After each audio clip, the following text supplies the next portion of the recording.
இந்த கோவிலில் மிக முக்கியமான இடம் கருவறை. ஆனால் ஒரு கேள்வி, ஏன் இந்த இடம் இவ்வளோ இருட்டாக இருக்குது? ஏன் லைட் அதிகமாக வைக்க மாட்டேங்கிறாங்க? அது ஒரு ஸ்பிரிச்சுவல் ரீசனா இல்லை சயின்ஸ் காரணமா? இன்னும் ஒரு ஷாக்கிங்கான விஷயம், வெளியில் எவ்வளோ வெயில் இருந்தாலும் உள்ளே கூலாக இருக்குது. அது எப்படி பாசிபிள்? கோவிலோட மிக முக்கியமான இடம் கருவறை. ஆனால் ஒரு விஷயம் நோட்டீஸ் பண்ணியிருக்கீங்களா? ஏன் இந்த இடம் இவ்வளோ இருட்டாக இருக்குது? லைட்ஸ்லாம் வைக்காததுக்கு ஏதோ ரீசன் இருக்குமோ? வெளியே வெயில் இருந்தாலும் உள்ளே ஜில்லுன்னு இருக்குது. நம்ம எல்லாரும் அந்த கருவறைக்குள்ளே போகும்போது ஒரு டீப்பான சைலன்ஸும் காம் ஃபீலிங்கும் வருது. அது ஏன் நம்ம யாராச்சும் யோசிச்சிருக்கோமா? கருவறை அப்படின்னா உலகத்திலிருந்து விலகி மனசு உள்ளே திரும்புகிற இடம். வெளியே எவ்வளோ வெயில் இருந்தாலும் கருவறைக்குள்ளே நுழைஞ்ச உடனே ஜில்லுன்னு தான் இருக்குது. அதுக்கு என்ன ரீசன்? அது நம்ம வெளியே இருக்கிறத விட கருவறைக்குள்ளே நுழைஞ்சதுக்கப்புறம் நம்ம மைண்ட் ரொம்ப டீப் சைலண்ட்டாகவும் காம் ஃபீலிங்காகவும் இருக்குது.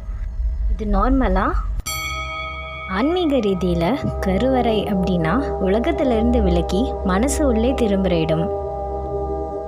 இங்கே டிஸ்ட்ராக்ஷன் இருக்காது, ஃபோக்கஸ் மட்டும்தான் இருக்கும்.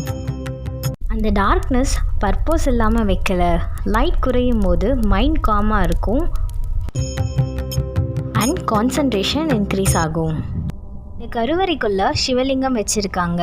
சிவலிங்கம் ஒரு கல் மட்டும் இல்லை, எனர்ஜி சிம்பிள், டெம்பரேச்சர் சீக்ரெட்.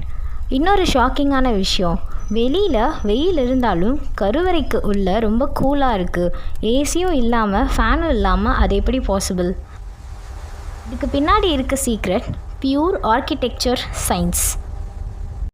திக் கிரைனைட் வால்ஸ் ஹீட்டை அப்சர்வ் பண்ணுது, வெளியே வர விடாது. ஸ்மால் ஓப்பனிங் ஏர் ஃப்ளோவை கண்ட்ரோல் பண்ணுது. எல்லாமே சயின்ஸ் ப்ளஸ் பிளானிங் தான். கருவறை சும்மா ஒரு ரூம் கிடையாது, இது ஒரு எக்ஸ்பீரியன்ஸ் அண்ட் எனர்ஜி ஸ்பேஸ்.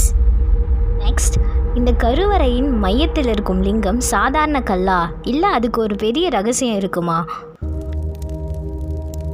ஏன் இந்த எக்ஸாக்ட் லொக்கேஷன் அண்ட் டைரக்ஷன்?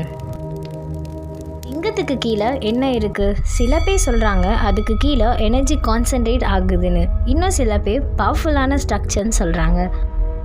இப்போ லிங்கத்தை பற்றி இன்னும் என்னென்ன ரகசியம் இருக்கோ அதெல்லாம் அடுத்த எபிசோடில் பார்க்கலாமா?